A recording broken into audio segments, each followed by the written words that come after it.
This is where it all started. Rooms the size of the warehouses, machines that weighed 30 tons, and just one purpose: calculation. Not connection, not dopamine, just numbers. Introducing Macintosh. It does all the things you'd expect a business computer to do. And it does some things no other business computer has ever done before. You will have to learn to do this. Macintosh. Before screens followed us everywhere, we got our kicks from real hunts, riding bikes, laughing face to face. Our brains released dopamine not when we found something, but when we pursued it. The wind in our hair, the thrill of the chase. Then came the iPhone. Suddenly, the hunt fit in our pockets. This is a day I've been looking forward to for 2.5 years. We're going to use the best pointing device in the world. We're going to use a pointing device that we're all born with. We're born with 10 of them. We're going to use our fingers. And here's the quote. People who are really serious about software should make their own hardware.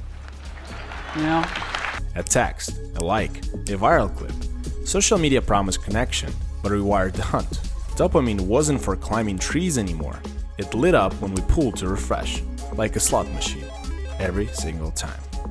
If somebody was to put the question to you about the magnitude of what you think you've launched, how big do you think your product or your service is? Well, it's impossible to tell. When we first launched, we were hoping for, maybe 400, 500 people.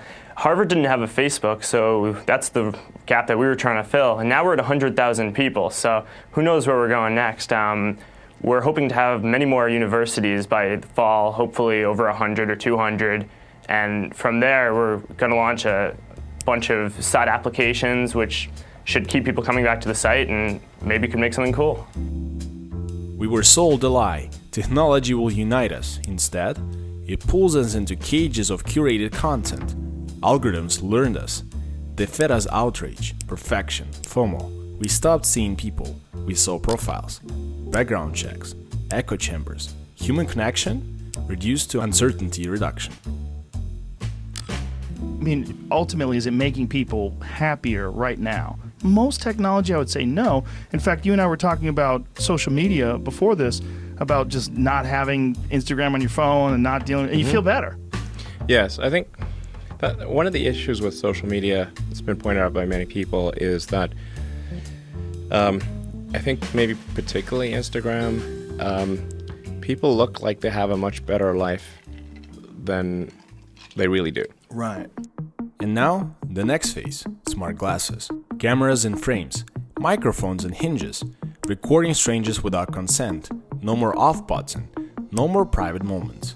Imagine talking to someone while their AI scans your face, analyzing your voice, and feeds them responses. Or maybe not. Worse, the loneliness industry. AI and AI friends. They'll listen when humans won't. They'll learn your pain, your secrets. They'll even propose.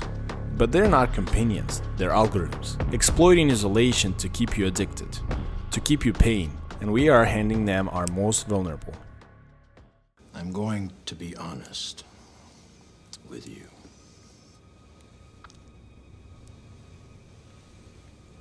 I hate this place, this zoo, this prison, this reality, whatever you want to call it. I can't stand it any longer. It's the smell, if there is such a thing. I feel saturated by it. I must get out of here. I must get free. We stand at a crossroads, one path, a dystopia where real life feels empty, where kids never learn to chase dopamine in the park, just through a lens. In an important example, Microsoft did streamline things for consumers by adding, for free, its browser, known as Internet Explorer, to its popular Windows operating system. The browser is basically a navigation system that helps you connect with the information you want on the internet. Microsoft should not be allowed to own the browser market If they do that, then they will own the gateway to the internet for every consumer, and that is almost certainly likely to result in a less valuable experience for the consumer. The other, we demand tech that serves humans, not enslaves them. Design ethics, privacy laws, digital literacy. Awareness isn't doom scrolling, it's looking up. It's remembering the thrill of the real hunt, the irreplaceable height of the human laugh, not a notification. It's time to break the cycle before the future deletes us. Your attention is the most valuable thing on earth. Guard it. And this isn't about deleting your apps, it's about reclaiming your thoughts. Weaponize your wonder. Curate feeds that ignite curiosity, not emptiness. Demand AI that amplifies human potential, not replaces it. Build worlds in AR that connects hands, not just holograms. Your attention isn't just yours. It's the blueprint for humanity's next chapter.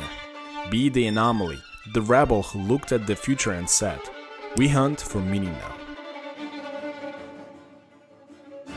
And remember, your focus builds worlds, so build wisely.